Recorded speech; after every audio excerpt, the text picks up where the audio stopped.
Sebelumnya kalian udah pernah denger belum sih aplikasi ini? Kayaknya sih udah banyak yang tahu ya, karena kalau kita scroll ke bawah, aplikasinya tuh punya rating 4,9 dan sudah di-download sebanyak 500.000 pengguna. Nah, untuk cara daftar di aplikasi ini tuh berbeda ya dengan kebanyakan aplikasi yang lainnya. Biar lebih jelas, kita langsung aja mulai pendaftarannya. Nah, dari tampilan awalnya aja, kita bisa tahu nih, kalau Wellfin itu adalah aplikasi untuk transaksi jual-beli aset kripto nih bosku. Dan sekarang tuh aplikasi ini tuh ada event, dengan mendaftar saja, kita bisa mendapatkan saldo sebesar 70.000 secara gratis. Oke, pada bagian ini kita klik Accept All. Oke, lanjut. Untuk cara daftarnya, kita bisa klik login yang ada di sini. Nah, untuk pilihan daftarnya, kalian bisa menggunakan nomor handphone ataupun email. Kita klik register yang ada di pojok kanan atas. Nah, di sini Mimin pilih daftar menggunakan email saja nih bosku. Untuk pengisian data yang paling atas ini, masukkan email kalian. Kalau udah, kalian klik send. Nanti akan ada tuh email yang masuk dari aplikasi Wellfin. Kemudian kalian masukkan kode OTP-nya di bagian verification code.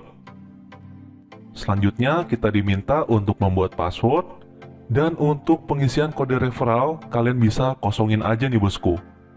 Selesai kita mengisi data ini, kita bisa klik register di bagian yang paling bawah. Nah, selanjutnya untuk mempercepat login, kalian bisa login nih pakai sidik jari. Atau kalian bisa klik letter, juga nggak masalah nih bosku.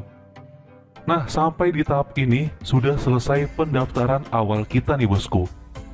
Dan bisa kita lihat ya, di bagian My Portfolio yang paling atas ini, sudah terdapat saldo sebesar Rp72.000. Just info saja nih bosku ya, saldo sebesar 72.000 ini adalah saldo yang ditahan sama aplikasinya. Dan untuk saldo ini bisa kita lakukan penarikan sampai kita selesai melakukan semua proses pendaftaran di aplikasi ini. Masih ada 3 langkah lagi yang harus kita lakukan untuk bisa menyelesaikan semua proses pendaftarannya. Biar lebih jelas, kita bisa scroll ke bawah nih bosku. Nah, cari bagian Start and Get Verified. Oke, langkah selanjutnya adalah kita diminta untuk memilih negara asal nih bosku. Untuk pilihan negara otomatis langsung terisi Indonesia. Oke, lanjut kita klik Verify. Nah, jadi ini dia ya, ada 3 tahapan yang harus kita selesaikan. Pertama adalah mengisi data pribadi. Yang kedua adalah verifikasi bukti identitas atau KTP. Dan yang terakhir adalah verifikasi alamat. Oke, lanjut kita pilih verifikasi di sini. Nah, sekarang kita diminta untuk melakukan verifikasi data pribadi nih bosku. Untuk pengisian first name, masukkan dengan nama depan kalian nih bosku. Untuk middle name adalah nama tengah kalian. Kalau nggak ada, kalian bisa kosongin. Dan yang terakhir adalah pengisian last name atau nama terakhir kalian. Oke, untuk selanjutnya adalah pengisian data pekerjaan, kemudian ada pengisian data pendapatan, dan lain sebagainya. Selesai kita mengisi data pribadi, kita tinggal klik next saja nih bosku. Nah, untuk tahapan selanjutnya adalah verifikasi bukti identitas nih bosku. Kita klik start saja di sini. Kemudian akan muncul pilihan banyak negara, kita cari negara Indonesia nih bosku.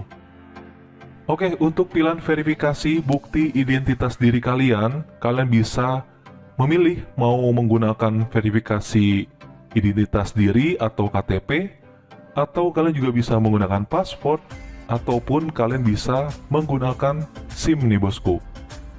Biar lebih gampang, kita pilih kartu identitas aja nih bosku ya, atau menggunakan KTP.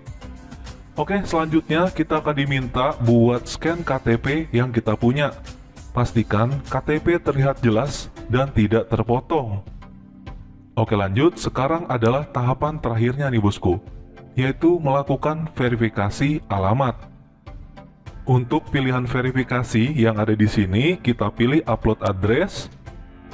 Kemudian kita pilih jenis dokumennya. Sebenarnya ada banyak pilihan dokumen-dokumennya nih bosku.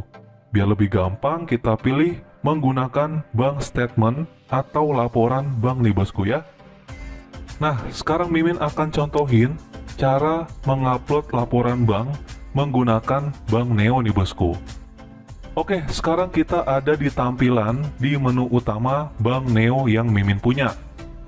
Oke, lanjut. Untuk caranya, kita bisa klik saldo tabungan di bagian kanan atas.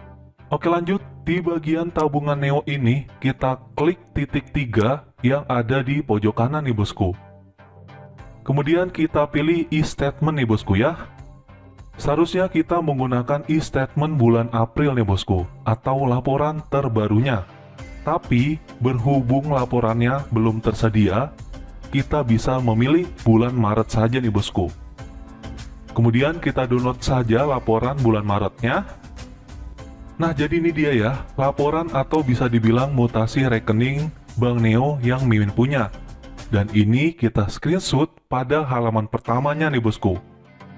Dan nanti, untuk hasil screenshot yang barusan, kita upload saja di aplikasi Wolfin-nya nih bosku. Oke, sekarang kita akan pindah ke tampilan aplikasi Wolfin nih bosku. Selesai kita mengupload laporan bank, sampai tahap ini kita belum bisa melakukan penarikan. Kalau kita klik transfer, nanti ada notifikasi kita diminta buat menunggu sampai verifikasinya sudah berhasil nih bosku.